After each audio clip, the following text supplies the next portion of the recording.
The archives was a place where time was frozen like a fly in amber.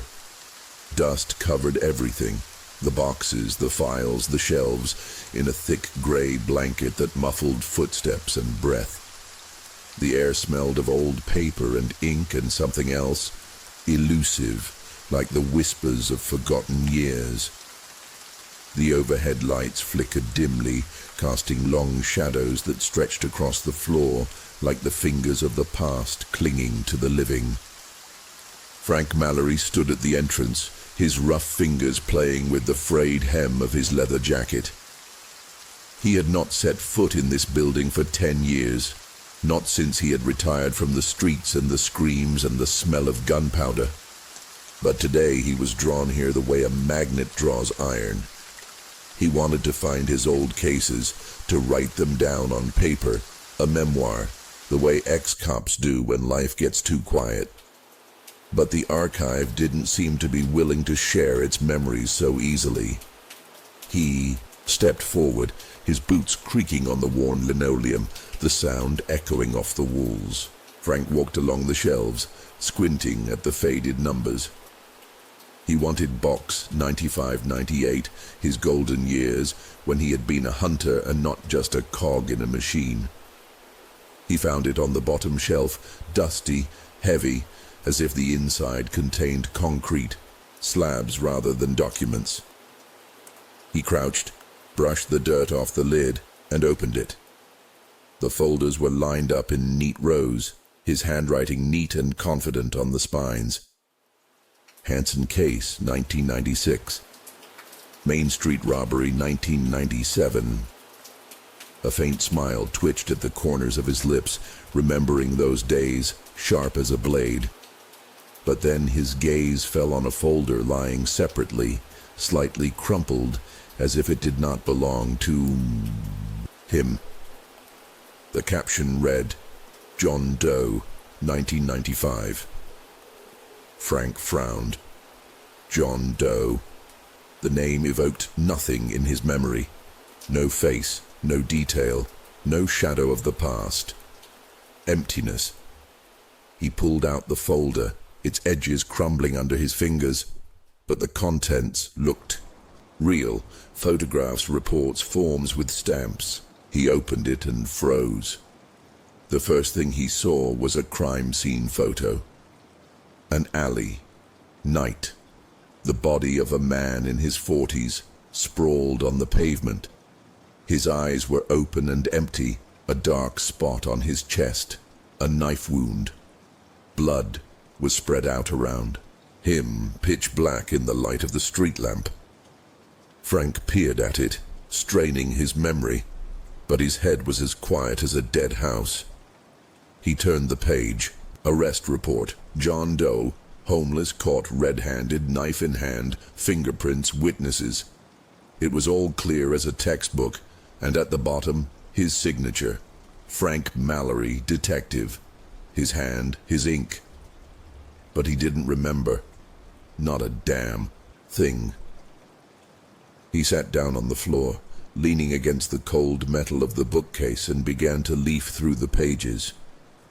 Witnesses, 3 voices, 3 identical phrases. I saw John Doe standing over the body with a knife. Word for word, like a broken record, too smooth, too staged. Frank stood up, shoved the folder under his jacket, glanced at the archivist, an old man with a face like crumpled parchment. He was dozing behind the counter, not moving. Frank walked past, trying not to breathe loudly. He didn't know why he took the folder, but he could feel it. It was his, or he was hers. At home, he dropped the loot on the kitchen table. The apartment was cramped, filled with the smell of tobacco, coffee, and loneliness. Old photos covered the walls, him in uniform, medals, the smiles of his superiors. Frank had been a good cop, honest, or so he thought. He poured himself a glass of whiskey but didn't drink it, just stared at the folder as if it were a caged animal. John Doe, who are you? He pulled out his phone, logged into the database. The old connection still worked. He punched in the name, the year. Nothing. Not a line, not a trace. But the folder was there, real, with his signature, smelling of archival dust. He opened it again. The crime scene photos seemed like theater now. The body was too flat. The wound too clean. The blood too black, dull. The victim's face, unshaven, thin-lipped, didn't ring a bell. Or did it? Something flashed by, but it slipped away like smoke. An arrest report. John Doe, no past, no ID, holding a knife. The evidence was ironclad. The case was closed, but too simple. Frank went to the window and lit a cigarette. The city outside was gray, like ashes after a fire. Smoke spiraled up, and the question swirled in his head. Why couldn't he remember? He knew his cases by heart, every little detail. And here was a hole. He returned to the table.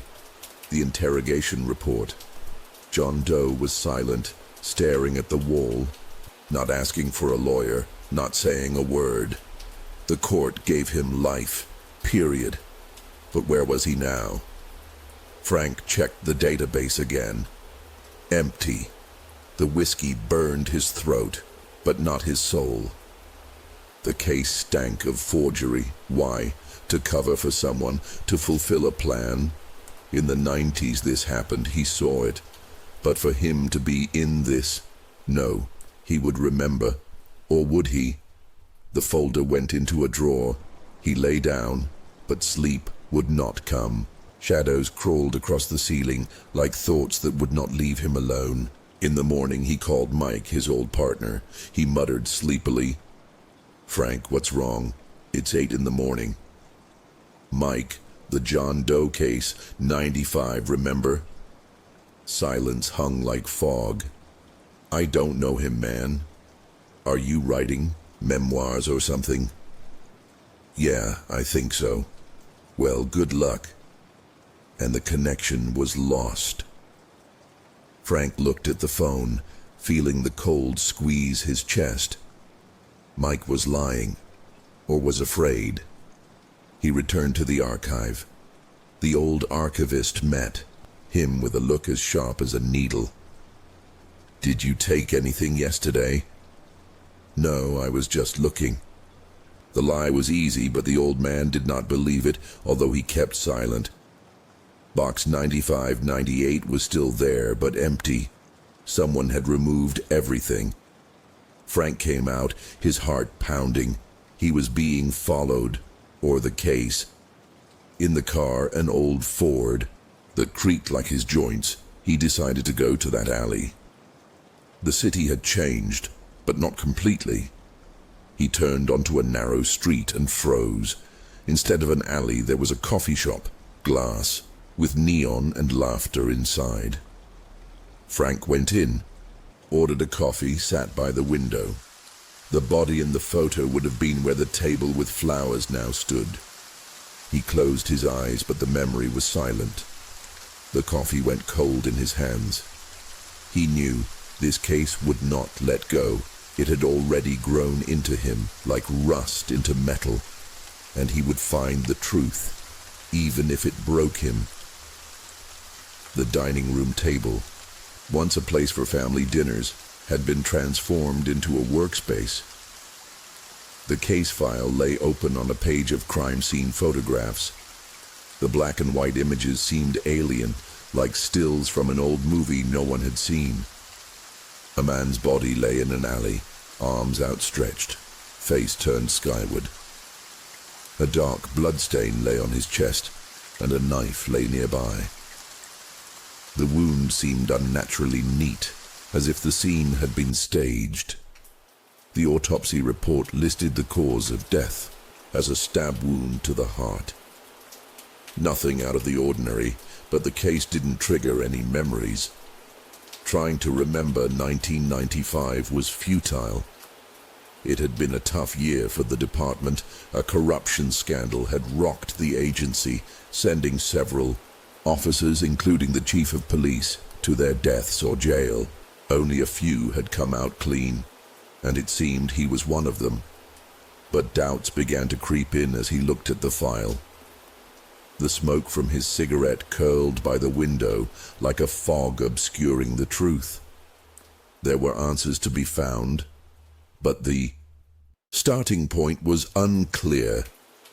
An idea came to me suddenly, to return to the scene of the crime. The alley where it all happened is now a trendy coffee shop. Maybe there the memory will finally awaken. The morning in the city center surprised with changes. The gloomy and abandoned alley once became part of a pedestrian zone with boutiques and cafes.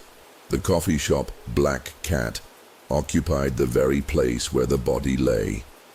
The loft-style interior with brick walls and vintage furniture left no traces of the past. Having ordered a coffee and sat by the window, the attempt to imagine the scene from the photographs failed.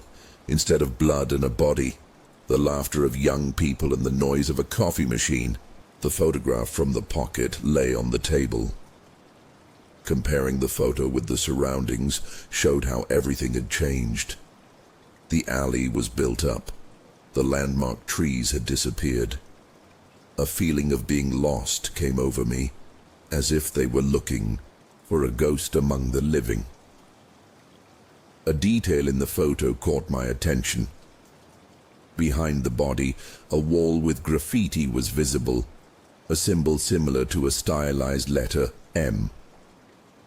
An examination of the walls of the coffee shop revealed the same sign on the old brickwork. My fingers touched the faded paint, but no memories came, only a feeling of closeness to something important. Having finished my coffee, I decided to find someone who remembered those times. Former partner Mike was the only one he could trust. More than 20 years of working together had connected them, although their paths had diverged after retirement. A phone call quickly arranged a meeting at a bar on the outskirts of town. The Blue Moon was a hangout for ex-cops and those looking to forget the past. Cigarette smoke hung in the air. The music from the jukebox was muted. Mike waited at a corner table, looking older but with the same fire in his eyes. "Good to see you," he said, shaking your hand. "What brings you here?" The folder landed on the table, leaving the question of the 1995 John Doe case hanging in the air. Mike frowned, shaking his head. "I don't remember that. There were a lot of cases in '95, but John Doe... No, I don't remember." The photos fell into his hands. His partner's face became serious. "Strange, I don't remember this case, but your signature for sure." "Yes, it's my signature," came the reply, "but I don't remember putting it there, and the arrested person named in the case doesn't exist. I checked." Mike lit a cigarette, putting the photos aside. "Maybe it's a setup. The department was in chaos in those years. Corruption, bribes, you remember." "I remember." I tried to stay out of it. Could I really have been involved? Mike shrugged and said, "I don't know. Everyone made mistakes. If you don't remember, maybe nothing happened." There was a feeling of something left unsaid in the air. "Are you sure you don't remember anything? Maybe there's something you don't want to talk about." Mike's gaze shifted away. "Look, it's been a long time. Leave it in the past. Don't rake up old bones." Having finished our beer, we said goodbye, but the decision to continue the investigation became stronger. At home, the folder opened again. The witnesses' testimonies were suspiciously similar, as if they had been memorized. This was alarming. Finding witnesses in person was the next step. Thomas Brown was the first on the list. The address was found in an old directory, and the way led to him. The house on the outskirts of town seemed frozen in time. An elderly man with gray hair and a tired look opened the door. "Mr. Brown, I'm a former detective. I'd like to talk to you about a case from 1995 where you were a witness." Brown frowned and replied, "The 1995 case? I don't remember that." A copy of the testimony lay before him. He turned pale as he read it. I don't remember this. I didn't witness any murder. But this is your testimony and signature." The paper came back into his hands. "I don't know who wrote this, but it wasn't me. I didn't see John Doe." Having thanked, they left, realizing that the mystery was becoming more complicated. If the witnesses did not remember their words, what happened? The traces of the remaining witnesses were lost. One died, another left.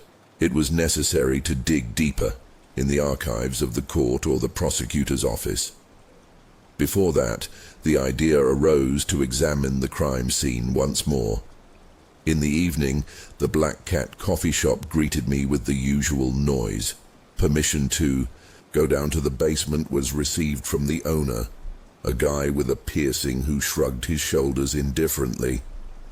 The basement was damp and moldy. The flashlight illuminated the walls, and the same M symbol caught my eye. My fingers ran over the paint. It crumbled, revealing the metal. The knife scraped away a layer of paint. Beneath it was revealed a plaque with the inscription, "Here lies the truth." My heart began to pound. This was not just a case, but something sinister. Shadows danced on the walls under the beam of the flashlight. The silence was oppressive, but the feeling of being close to a solution was mixed with anxiety. Someone could be watching from the darkness, waiting for the next move.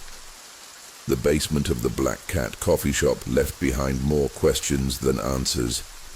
The metal plaque with the words, "Here lies the truth," stuck in Frank's head like a splinter. What truth was buried here? And why in this place? There were no answers, but the feeling that he was standing on the threshold of something big did not leave him. Back home, he decided to delve into his old notes. Somewhere back in time in 1995, there had to be a clue. He pulled out a box of personal journals, tattered notebooks he'd kept throughout his career. Flipping through the neatly written pages, he searched for any detail that would connect him to that period. Here was an entry from March 15th, 1995. Had to make a tough decision today. Hope it doesn't come back to bite me. What decision? He reread the lines, but there was no context. The following pages were devoted to routine matters. Thefts, fights, petty crimes. Nothing to explain the entry. He put the diary aside and lit a cigarette, staring at the ceiling. The smoke spiraled up like his thoughts. A corruption scandal in the department. That was what was happening in those years. He remembered how officers were put under investigation one after another, how the police chief was fired and some of his colleagues were jailed. He himself had been interrogated, but his name remained clear. Or had it? Suddenly a memory flashed back to him. Late at night, his boss's office, a wad of cash on his desk. "You're a smart guy, Frank. You know when to keep your mouth shut," his boss, whose name he could no longer remember, had said. He'd refused the money. But what if he'd had to compromise later? What if the John Doe case had been part of the game? He stood up and walked to the window. The city beyond the glass was plunged into the night darkness. Only rare lights of lanterns flickered in the distance. He felt that the truth was somewhere close, but slipping away like a shadow. The next day, he decided to visit the court archives.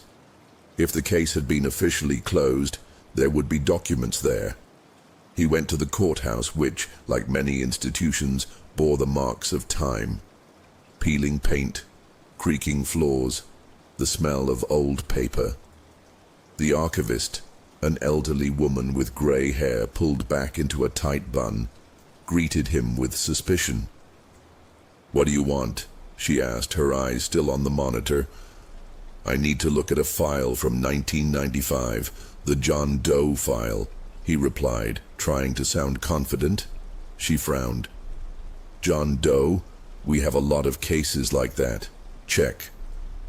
Alley murder, defendant John Doe, sentenced to life," he explained. The archivist entered the data into the computer and shook her head. Nothing. No name, no date. "How can this be?"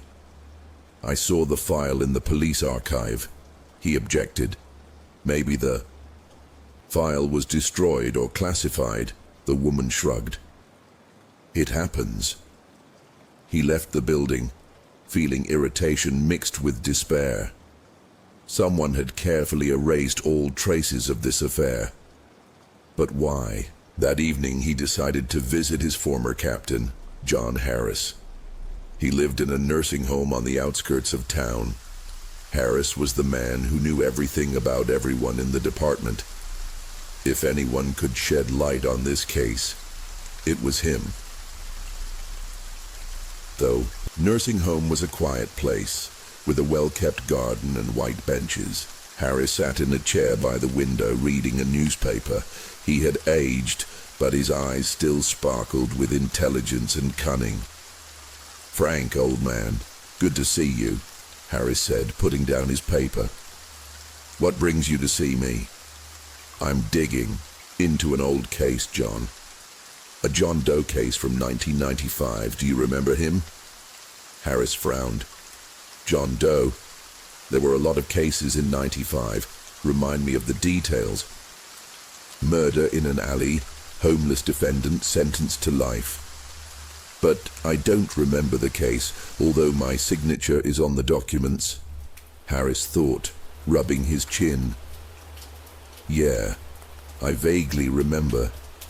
But that was a long time ago, Frank. Why do you need it now?" "Because the case looks like a setup. The witnesses don't remember their testimony. There are no records in the archives. I want to know the truth." Harris sighed. "You've always been stubborn, Frank. But some things are better left in the past, especially those that have to do with that time." "What do you mean?" he asked, alarmed. "In 95, the department was rotten to the core. You know that. We did what we had to do to survive. Are you saying I was part of this?" His voice wavered. Harris looked him straight in the eye. "I don't know, Frank. But if you don't remember, maybe it never happened. Or maybe you chose to forget." He felt the ground slipping from under his feet. "I couldn't be involved in a fake case. I've always tried to be honest. Honesty is a luxury not everyone can afford." Harris chuckled. "But if you're going to dig, be careful. Some people don't like it when you rake over old bones." Back home, he sat down at his desk and opened the folder. He read through the documents, trying to find any clue. Suddenly, his eyes fell on the list of evidence. A knife with John Doe's fingerprints. But the report made no mention of the prints being checked against the database. Odd, because that was standard procedure. He decided to check it out himself. He still had connections in the police, so he called his old friend from the crime lab. Bill, I need your help. Can you run prints on a case from 1995? A John Doe case." "The John Doe case? I don't recall. But if you have the case number, I can look it up." He dictated the number and Bill promised to call back. An hour later, the phone rang. "Frank," I checked. "There are no records of prints in this case. Not in the database, not in the archives." "How is this possible? The file says that fingerprints were taken." Maybe they weren't entered into the system. Or the case was fabricated, Bill suggested. Fabricated? Do you think that could happen? Anything was possible in those days, Frank. You know, he thanked Bill and hung up. He was now sure the case had been faked, but who was behind it? And what role had he played in it? That night, he couldn't sleep. He tossed and turned, trying to remember that year, those events. Suddenly, an image popped into his mind. He was standing in his boss's office with the John Doe file in front of him. His boss said, "Sign this, Frank. It's for your own good." He picked up the pen, hesitated but signed. Then he walked out of the office, feeling something inside him break. He sat up in bed, rubbing his temples. Was this a memory or a figment of his imagination? He couldn't be sure. But if it was true, he was complicit, and that knowledge weighed on him like a slab of concrete. In the morning, he decided he had to find the real killer. If John Doe had been framed, then someone else had committed the murder, and that someone else might still be at large. He started with the victim. The file listed a name, Michael Smith, a common name, but perhaps he could find relatives or friends. He went to the library to look through old newspapers and obituaries. The library was silent, except for the rustle of pages and the click of keys. He found an article about the murder of Michael Smith. It said he was a small businessman, owned a store on the outskirts of town. No enemies, no motive for the murder. The case was closed quickly, thanks to the smoking gun against John Doe. He wrote down the address of the shop and decided to visit it. The shop was still there, but now it was owned by Michael's son, a young guy named Tom. He was friendly and open to conversation. "My father was a good man," Tom said. "His murder was a shock to everyone. But the police quickly found the culprit and the case was closed." "Do you believe John Doe was the killer?" he asked. Tom shrugged. "I was a kid then. But if the police said so, then I guess so. Have you heard anything strange about the case? Maybe someone threatened your father?" Tom thought about it. "Well, there was one guy. He used to come into the store and argue with my dad, but I don't remember his name." "What did he look like?" "Tall, dark hair, always in a suit. Looked like a businessman." He wrote down the description and thanked Tom. It was a weak lead, but better than nothing. Back home, he began looking for information on businessmen who might be connected to Michael Smith. He looked through old directories and newspapers, but without a name, it was like looking for a needle in a haystack. Suddenly, an idea occurred to him. What if the murder was connected to corruption in the department? Maybe Michael Smith knew something he shouldn't have, and he was taken out. And John Doe became a convenient scapegoat. He decided to talk to the former prosecutor who had handled the case. His name was Arthur Miller, and he had retired a few years ago. It wasn't hard to find him. He lived in a small cottage outside the city. Miller met him at the door, holding a pair of garden shears. "How can I help you?" he asked, wiping the sweat from his forehead. "I'm investigating a John Doe case from 1995. You were the prosecutor on that case." Miller frowned. "The John Doe case? Yeah, I remember. It was a simple case, everything was clear. But I found inconsistencies. The witnesses don't remember their testimony, the fingerprints weren't checked. I think the case was fabricated." Miller turned pale. "Listen, I don't know what you're talking about. The case was closed according to all the rules. But you understand that something is wrong. Help me find the truth." Miller looked away. "I can't. There are things that are better left unsaid." Did someone threaten you? He asked. Miller was silent, but his hands were shaking. Go away, he said finally, and don't come back. He left feeling closer to the solution, but at the same time, a sense of danger grew. Someone did not want the truth to come out, and that someone was ready to do anything to bury it. That night, he was sitting at his desk, sorting through papers. Suddenly the phone rang. He picked it up, and the voice on the other end said, Stop digging, Frank, or your daughter will find out her father isn't who he says he is. He gripped the phone so tightly that his knuckles turned white. Who are you? He barked. The one who knows the truth.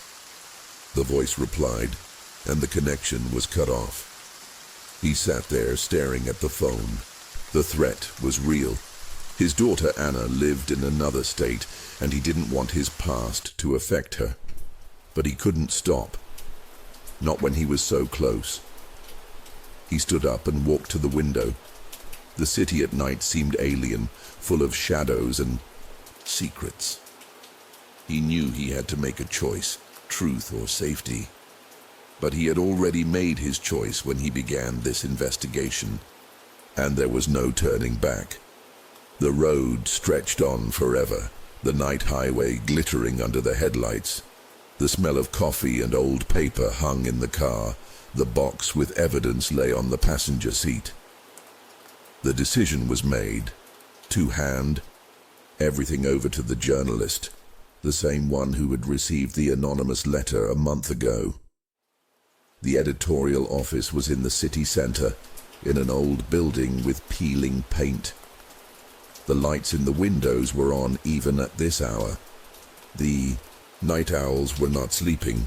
The door creaked, letting them in. A man in a rumpled shirt sat at a desk covered in papers. His glasses had slid down to the tip of his nose, and his gaze slid over them with distrust. The box was placed right in front of him, without further ado. The contents spoke for themselves. Photographs, documents, a cassette tape with an unmistakable voice. A few minutes of silence as the tape recorder hoarsely played the confession. The journalist's face lengthened, his fingers hovering over the notepad. It's a sensation, he finally exhaled, leaning back in his chair. But do you understand what will happen? Green won't give up without a fight. He has an army of lawyers, connections at the top. The answer was quiet but firm. Let him try. The truth is more expensive. His gaze fell on the window. The dawn was breaking through the glass. A weak light was breaking through the clouds. Fatigue fell upon him at once, but there was nowhere to retreat. The materials were left on the table with an agreement to publish everything as soon as it was ready. The morning greeted us with the noise of the city. The phone vibrated, a short message from Anna. Where are you? They didn't have time to answer. A black car stopped in front of the house. Two people, in formal suits, got out, not hiding their intentions. The heart began to beat faster, but the step did not falter. The folder with copies of evidence remained at home, hidden securely. They could take it, but not the truth. Meanwhile, the editorial office was in full swing. The journalist had called his colleagues. The copy machine was humming, printing out evidence. The tape had been copied into digital format, in case the original disappeared. The headline was already spinning in his head. Senator under attack. Murder covered up by the authorities. The phone calls were ringing off the hook. One of the informants was warning about surveillance. Time was compressing like a spring. There was a meeting on the street near an old warehouse. One of Green's men, tall with a scar on his cheek, stepped forward. The offer was simple. Keep quiet and take the money. The answer was silence and a look as sharp as a knife.